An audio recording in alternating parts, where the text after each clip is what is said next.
निर्मला जी आज चौपाल बैठी है और इस मंच में आपका बहुत बहुत स्वागत है।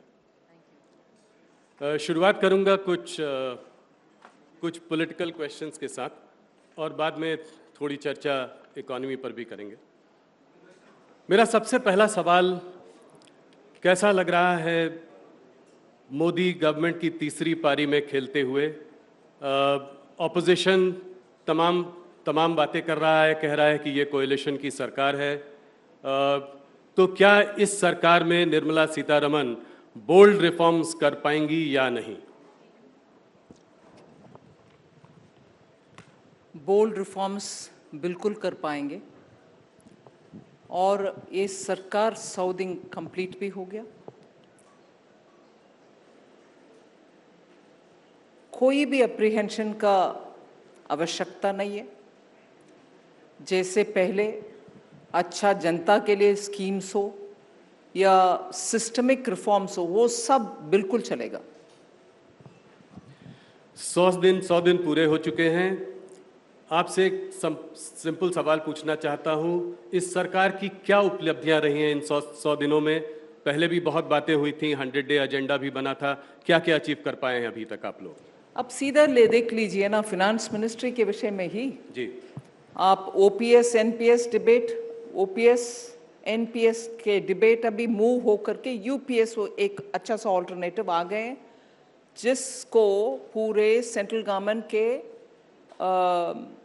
Employees federation of unions welcome कर चुके हैं। मैं उनको पूरे मन से धन्यवाद भी कही पार्लियामेंट में ही बजट सेशन में। उसके बाद details of the UPS has come out, जिसको हर वर्ग वेलकम ही किया है। सो एकदम सीरियस और सेंसिटिव मामला, जिसके ऊपर आने वाले 20 साल का स्टेट और सेंटर के फाइनेंसेस के ऊपर सीरियस असर पड़ने वाले विषय है जी। उसका अच्छा सा सॉल्यूशन हमने निकल कर दिया। इसके अलावा अब देख रहे हैं कि विश्वकर्मा योजना के तहत गांव-गांव से जो छोटे-छोटे कामगार होते हैं, जो छोटे टूल्स के साथ उनके ट्रेडिशनल बिजनेसेस करते हैं, 18 ऐसे ट्रेड्स को उसमें लिस्ट किया गया है। उन सबको चुन करके 2.2 करोड़ का एनरोलमेंट हुआ है जी। और प्रधानमंत्री जी पहला हिस्से में जितने भी लोग को देना है वो स्कीम का शुरुआत, जिसमें ट्रेनिंग भी होगा, पूरे किट भी देंगे। वो ट्रेनिंग के समय हर दिन 500 रुपया भी उनको दे रहे हैं। ऐसे अंत्योदय के दृष्टि से जो हमारे पिछले 10 साल में एक्टिवली स्कीम्स आया था, वो भी चल रही है विश्वकर्मा की योजना से। और बजट में मानती हूँ वो 5 ऐसे ट्रेनिंग और एम्प्लॉयमेंट के लिए स्कीम्स हमने ले आए, जिससे 1 करोड़ लोगों को ट्रेनिंग और इंटर्नशिप के द्वारा जॉब अपॉर्चुनिटीज़ भी मिलने वाले हैं 5 साल के अंदर। उसको हम रोल आउट कर रहे हैं। और इसके साथ साथ आप देख रहे हैं एमएसएमई के लिए, माइक्रो स्मॉल मीडियम एंटरप्राइजेस के लिए, लघु उद्योग के लिए हमने 8 ऐसे स्कीम नहीं बोलूँगी, रिफॉर्मेटरी स्टेप्स ले आए, जिसके वजह से उनको बैंक से अच्छा बिना कोलैटरल लोन मिलने का हमने फंड भी क्रिएट किया। और अब तक हमारे देश में एमएसएमई का मेन प्रॉब्लम यही था कि वर्किंग कैपिटल तो मिल रही है बैंक से, मगर हमें बड़े इंडस्ट्री जैसे टर्म लोन नहीं मिलता है, जिससे हम प्लांट एंड मशीनरी का भी इन्वेस्टमेंट बैंक से ले पाएंगे जी। उसको भी हमने बिना कोलैटरल आज टर्म लोन देने के लिए व्यवस्था बन चुके हैं, जो बजट स्पीच के दौरान भी आए जी। ऐसे बिजनेस आगे बढ़ाने के लिए, लिक्विडिटी हर एक को मिलने के लिए, उनका रिटेल लोन हो, पर्सनल लोन हो या ऐसे बिजनेसेस का लोन हो, उन सब का सुविधा भी हमने घोषणा की। क्या इस तीसरे कार्यकाल में, क्योंकि आपकी कोएलिशन सरकार है, क्या आपके ऊपर कुछ दबाव है? इस बार बजट बनाते वक्त निर्मला सीतारमण क्या सोच रही थी? आपने बिहार के लिए और क्या कहते हैं आंध्र प्रदेश के लिए सॉब्स भी दिए हैं, आपने फार्मर शॉप के बारे में बहुत सारी बातें की हैं, तो क्या पहले से कुछ फर्क हुआ है, कुछ बदलाव आया है कि इस तरह का भी एक रोल बैक सरकार का भी आप लोगों के लिए कहा जाता है कि आप लोग कुछ करते हैं फिर रोल बैक कर देते हैं, तो किसी तरह का कोई दबाव है क्या? मैं ये समझना चाह रहा था। मुझे नैरेटिव सेट करने वाले और उसके आगे बढ़ाने वाले, उसमें एक आध मीडिया के लोग भी हैं, मैं छोड़ूंगी नहीं उस बात को। मीडिया के द्वारा आगे बढ़ाने के लिए ऐसे एजेंडा सेट करने वाले तो पूरे उनके परफॉर्मेंस हाई लेवल पर है। नैरेटिव सेट करो, फिर सरकार उसको एक्सप्लेनेशन करते जाएगी या डिफेंड करते जाएगी, ये तो चल रही है। और बेबुनियाद बहुत सारे नैरेटिव आ रही है। इसमें ये एक यू टर्न का मामला भी हुई है जी। यू टर्न कहाँ हुआ? मेरे मंत्रालय के विषय में मैं बोल रही हूँ।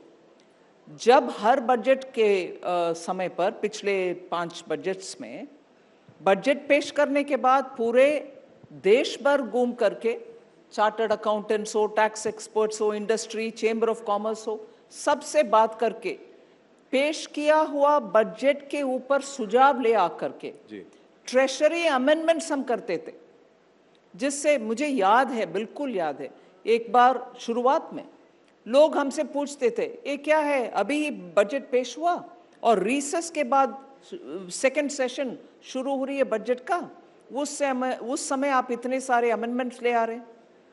मैं डिफेंड भी किए, अमेंडमेंट्स इसीलिए ले आ रहे हैं, सुझाव जनता से जब आता है हम उसको अपनाते हुए उसको करेक्शन के रूप में ले आ रहे हैं। ये इंडेक्सेशन के मामले में, कैपिटल गेन्स और इंडेक्सेशन के मामले में हमने जनता का आवाज सुनने के बाद, ऑल्दो पहले जब ले आए पूरे कंसल्टेशन के बाद ही ले आए जी। हर असेट क्लास को एक जैसे ट्रीटमेंट देना है, इसीलिए ले आए जो प्रस्ताव था।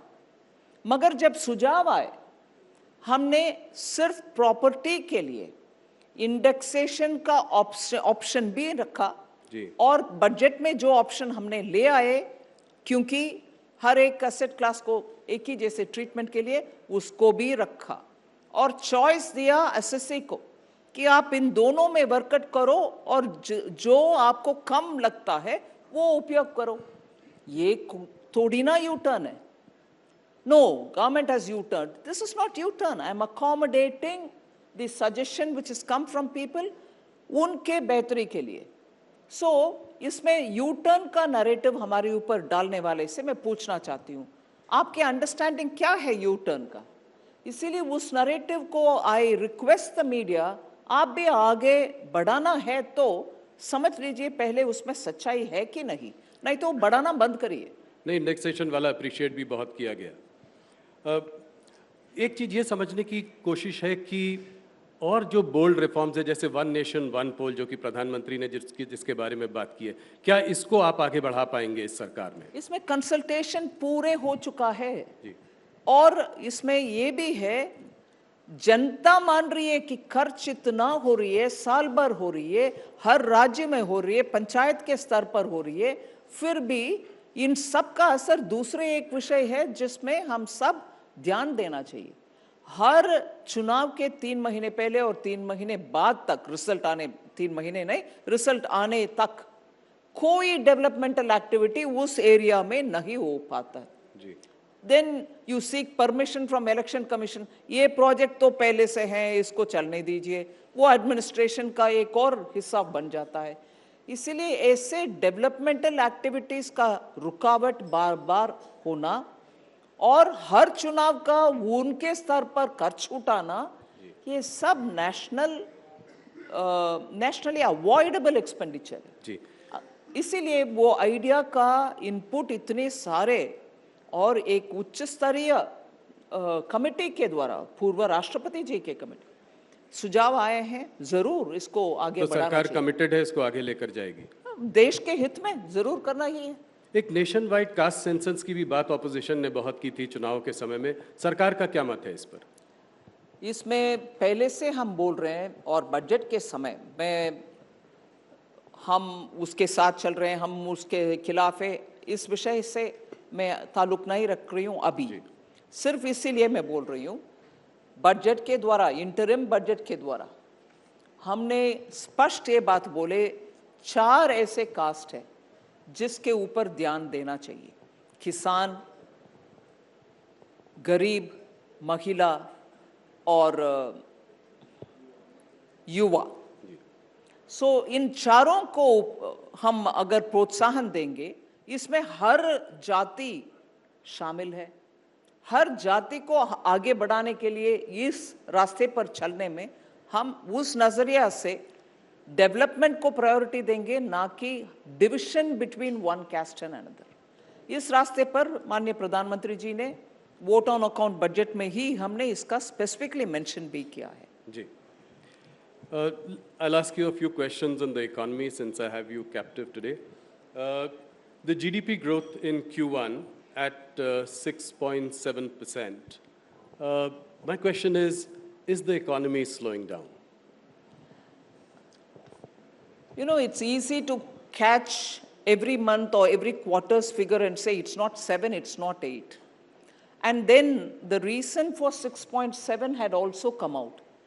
The chief economic advisor has also mentioned that because of elections, the capital expenditure which was announced, 11 lakh crores, slightly over it, didn't find much of an expenditure happening in the Q1 because every department was probably looking at post-election time.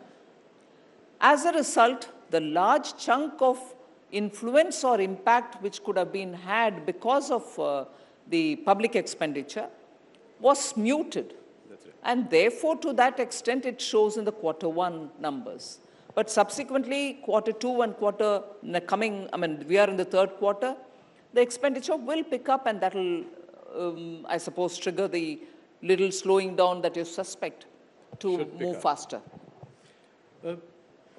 You know, India remains one of the fastest growing economies of the world. Given right now that, you know, there is some soft GDP growth and the inflation is also moderate, do you think there is a case for monetary easing? I'm asking for your view. Yes, my view being said here will become, Finance Minister expects RBI to bring it down. I don't want to add to that. RBI is doing its full analysis and taking a call. And therefore, I expect them to look at the economy as a whole, both for growth and for inflation. You know, it's election season. We have 4 state elections coming up. I wanted to ask you a question around freebies. How concerned, how worried are you about political parties promising freebies? You know, the Prime Minister was the one who really took this up, spoke against the Revdi culture in a big way. But now I see that some of your governments are doing exactly the same thing. You know, in Madhya Pradesh, we had Ladli Bahna. Now we have Subhadra that is being announced tomorrow in Odisha. Then again in Maharashtra. How dangerous is this trend, and what is your message of fiscal prudence to the states? Look, let me be clear. I've been saying this much before the debate on the Lok Sabha issues. Manifesto-related issues came up. Every state and the center will have to look at the work which is capable of being undertaken by every government, meaning center, any party aspiring to get to the center or aspiring for state government's positions will have to understand what that budget is capable of taking up. Will that state be in a position to undertake its developmental activities plus all the freebies and get it funded through the budget in the assembly, get it clear in the assembly or in the parliament, and then announce schemes. Now, what I find is when offerings are made, freebies are given for temptation, and then when states struggle to implement them because they don't have the resource, they don't even have ways in which they can increase their revenue, then comes the problem. Classic example is of Karnataka and Himachal Pradesh, where even without doing their homework, they gave a lot of promises. Look at what has happened between the two states. In Himachal Pradesh, what is the halat? And this is not because I'm sitting as a BJP member or currently in the central government. The state government themselves have been saying that they are just not able to cope with it. Yeah, they can't pay salaries. They can't, and they were going to pay OPS. pension, old Yes. pension scheme. They're not able to pay current salaries. They offer to go through the OPS back again. And Karnataka, unbelievable number of promises. And today the state government, the chief minister's advisor and one of the chief minister's assistant and the deputy chief minister, all of them said, no, we can't undertake developmental activities. Now, what is that? Are we being responsible at all? Eventually, as a government, you're responsible to run the states, and every one of them, both Himachal Pradesh and Karnataka, are raising revenues. Whereas the Congress president would look at the prime minister and say, global prices, petroleum, crude prices are coming down. Will you not bring the petroleum prices down? In your state, you increased it only a few months ago, even 1 month ago. So, constantly blaming, and this is the another narrative setting business. They'll go on asking questions, whereas what they perform is contrary to it. But a narrative, Modi ji, aapne ye nahi kiya, wo nahi kiya, so everybody joins the bandwagon. Do your homework before you join the bandwagon. Ask them the questions. A state which was doing well, Karnataka, is now gone back. A state which used to be the haven of tourism, Himachal, is unable to pay its own staff. How can you prevent this? Is there some way to, today what is happening to Karnataka and Himachal could well happen to the BJP-ruled states as well. One trying to outdo the other in announcing sort of freebies. So is there any other solution to it? Could the EC intervene? Is there some kind of something that the judiciary could do? Parties themselves will have to be a lot more responsible, looking at what they can fund and what they cannot. And if they want to fund it, it can't be at others' cost. I want to fund it, but Modi is not giving me the funds for it, is a bad logic. You are talking about narrative setting. The opposition has accused you of jobless growth. They've talked about crony capitalism. Recently Rahul Gandhi in the US also says that your government has ignored manufacturing. How do you react to something like this? It's very difficult to react to Rahul Gandhi, not because he says things with content. I think in spite of being, and despite becoming the leader of opposition, he's still talking as though he can be careless and just throw anything at the ruling party and get away with it. As a leader of opposition, unless he's going to acquire some, seriousness about the kind of issues he's talking, both in India and abroad, I'm sure the people of India also will become hopeless about him. I'm sure he doesn't want that. He's also said that elections are not free but controlled. After his performance really was much better this elections, seats doubled to 99. How do you see that? He wouldn't say that when he wins the election in some of the states. I'm sorry, Rahul ji. Media seems to just do this business of asking questions of us. For all the inconsistencies, for all the hypocrisies, and for all the double-speak, I'd like to see one day honest media asking questions of the Congress party. Don't tell me, don't shoot the messenger.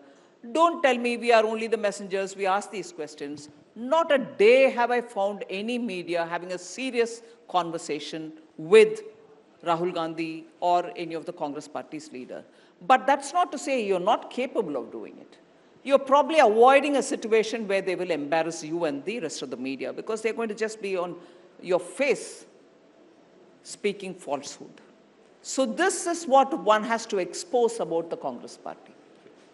When results are in their favor, everything is good.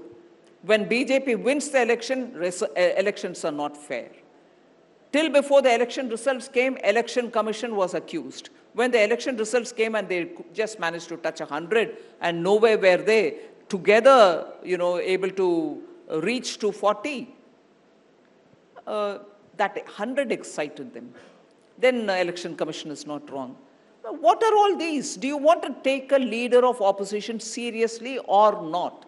Does this country deserve a serious opposition? I thought the outcome of 2024 election was that the government of the day will have to get going with a lot more work. And the opposition was given a bit more stature with a decent number to go sit in the opposition and do the job of the opposition.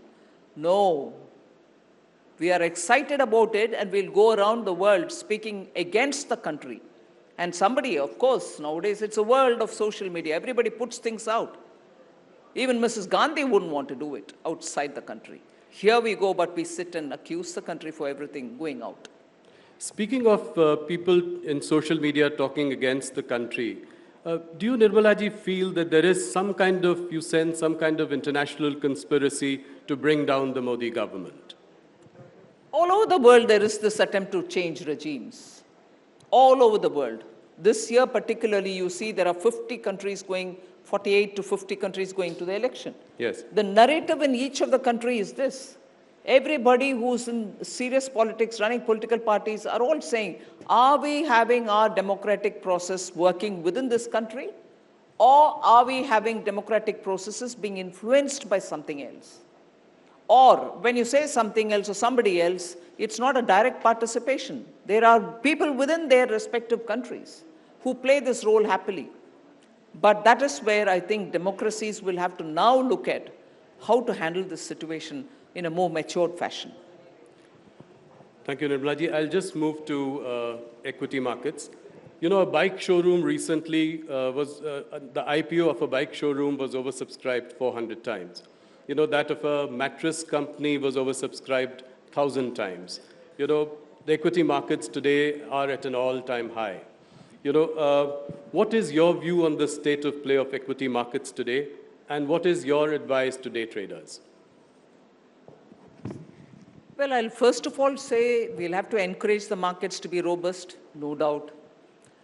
But particularly when speculative activities are too much, there needs to have a sense of caution in our minds. We need to have it.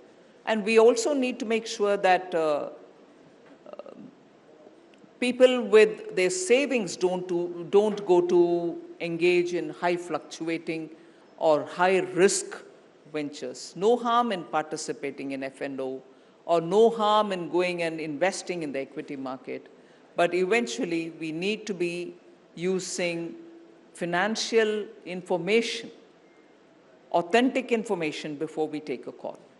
You know, I asked this question with a little bit of care. You know, I think that, you know, I sense that the RBI is concerned about the lending spree by, you know, these fintech companies. I also see SEBI concerned about discount brokers, zero broking. You know, so in that context, is there some kind of a bubble building up? Is there irrational exuberance happening? That's exactly what the SEBI referred to, and I've also remotely once mentioned about it. There needs to be a bit of caution on it. But that's not to suffocate the market. That's not to suffocate people who want to go and you know, engage themselves there. It's not at all to suffocate, but it also is a note of caution so that people don't end up losing money, sure. Which they don't go to actually, but understand the full risk and then engage. Okay. Finance Minister, Ms. Madhuri Puri Bhuj was one of the rare pedigreed professionals from the private sector who got drafted into the government, into this regulatory role as SEBI chairman. What is your assessment of the situation involving Madhuri Puri Bhuj? Well, I think quite a few of the allegations are being answered by her and by her husband, I think also. Yes. Both of them together are defending themselves and putting out facts to contradict those which are being alleged by the Congress party. So I think the facts will have to be taken on board. And are you satisfied with her answers? Well, I'm not here to judge that. A question that everyone wants an answer from you. Can income tax payers expect a lowering of income tax rates? You know, the middle class has been expecting this. Directionally, how do you see this going forward? When will the internal committee's report on the review of Income Tax Act be ready? Rahul, I want to take this opportunity to explain a few things. Sure. Since 2019, the attempt has been to simplify the direct taxation. The attempt has been to make sure that we make the whole process simpler And that is why, after much of a discussion, a new regime was brought in, wherein right from the beginning, the rates were kept low. And we gave the option to the assessees that if they want with exemption a regime, so that they think they've made long-term plans for, taking insurance cover or for the EMI, and therefore they need their exemptions, they could continue with the old scheme. The new scheme was without any exemptions. It was first without standard deduction, and later again, when we heard people's voices, we brought in the standard deduction as well. Now, during the vote on account, again, a lot of consultation, not widely as much as the whole, general budget consultations happen. But July budget, we had again had a lot of discussions and brought the rates down for middle class. In fact, people with higher income brackets were pushed up towards the lower rates. Right. Not one rate was increased. Yes. And the standard deduction for the new regime was increased from 50 to 75,000. So if anything, keeping the middle class in mind, Honorable Prime Minister had in July budget said that the rates be brought down and more slightly higher income also get covered under the lesser rates. So keeping in mind the middle class is what we have done through the new regime, both in terms of increasing the standard deduction and in terms of bringing the rates down. Now, there are very many other things that we are doing for the middle class as well. Yes. Now, I understand there are people, middle class, who feel that the rate reduction which is happening for the new scheme should also be available for the old. Right. The enhancement in the standard deduction which is offered for the new should also apply to the old. The new regime was brought in consciously to simplify, reduce, and make it easy for complying. The income tax manual is like this. You have to search for everything, every provision. Yes. We wanted to simplify that. All the exemptions and the provisions which are given for it will have to be removed. And therefore, we brought the new regime. So I would humbly request that, and again, it's not as if we brought something and we're talking about it. More than 78% people have moved from the old to the new regime. Yes. Which means people are seeing the point of being in the new regime, although we are not compelling anyone to come from the old regime to the new. So keeping in mind the middle class, for rate reduction, for better standard deduction, because the uniqueness of income tax, not just in India, anywhere, is when you give a certain income bracket, a certain rate, suppose you say 0 to 5 lakhs, no tax, nil. That up to 5 lakhs you don't need to pay a tax is not just for those who are earning 5 lakh. It will apply to the first 5 lakh of a person who's earning 150 lakhs also. So it is a benefit given keeping in mind the poor, the middle class. But it will apply to anyone who's got higher. Naturally, that's the law of the country, and that's the, a common sense argument. So that benefit given to a middle class will also fill in into everybody's income who's in the higher net worth also. So that is why the exemption, standard deduction, has been increased, which will be only for the salaried class. So we are looking at various ways in which the middle class will be given the benefit and the higher net worth are not getting benefit because of that, and therefore, we let them go simply. That doesn't happen. Right. So the ways in which we are bringing these reductions to benefit the middle class are being carefully looked into, and only then we are taking a call. And now, up to 7 lakhs, there is no tax to pay. GST was one of the boldest reforms of this government. My question is that can we expect some more stability and certainty with GST rates in time to come? You know, World Bank had done a study of 115 countries. Almost 50 countries just had a single slab. Another 30 countries probably had a two-rate structure, but we still have 5. 0, 5, 12, 18, 26. So is there some rationalization that you're looking at in time to come? Yes, the group of ministers is working on it. About GST, there are two things. One, to bring the rates down further, simplify it, and put essential goods into one category, which is the lowest. But the ways in which this has to be done will have to be decided by that group of ministers first, and then the council, which looks into the recommendation. All these are part of the simplification and rationalization of the GST. Finance Minister, quick commerce is quite a rage these days. There are new startups, Zepto, Blinkit, Swiggy, Instamart, Flipkart Minutes.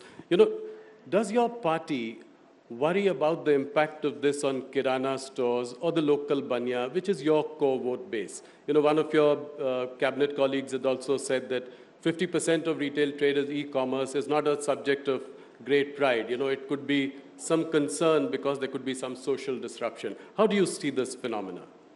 Yes, it is important to take care of the small traders, the retailers, not just because they are people with a lot of, membership and also sympathy for the BJP, not because of that. This country needs that kind of support for small and medium industries and for small traders in particular. The retailers need all the help. And because of predatory pricing or deep pockets, their businesses are getting affected, we'll have to give a serious thought, and the Commerce and Industry Minister is fairly seized of this matter. Right. Next financial year, the fiscal deficit target set is 4.5% of GDP. Are you confident of being able to live within this target? Yes, I'm confident and I'm hopeful. Before I let you go, just a couple of questions. One on Tamil Nadu. In 2026, Tamil Nadu goes to state elections. Would you look at some kind of an alliance with AIA, DMK, considering that this time your Lok Sabha elections, your performance was less than spectacular? Would there be a review of that? Well, yes, the central party takes the call on alliances all over the country, for every state and also for the national Lok Sabha elections and so on. Even for the state election, it will be the central party which will take a call on what should be at all on the alliance matter. Okay. Do you think that the temples in Tamil Nadu should be freed from state control? Considering you have a state government which does not believe in the existence of God. Do you think that should be done? Yes. Wherever temples are with the government, it should ideally be left to the devotees and the devotees. It should be managed by well-wishers, devotees in the place, rather than be kept in the government's control. Finance Minister, thank you so much for joining us. You always are very gracious, give us a lot of time, answer all the questions. Thank you so much. Ladies and gentlemen, a big hand to Nirmala Sitharaman.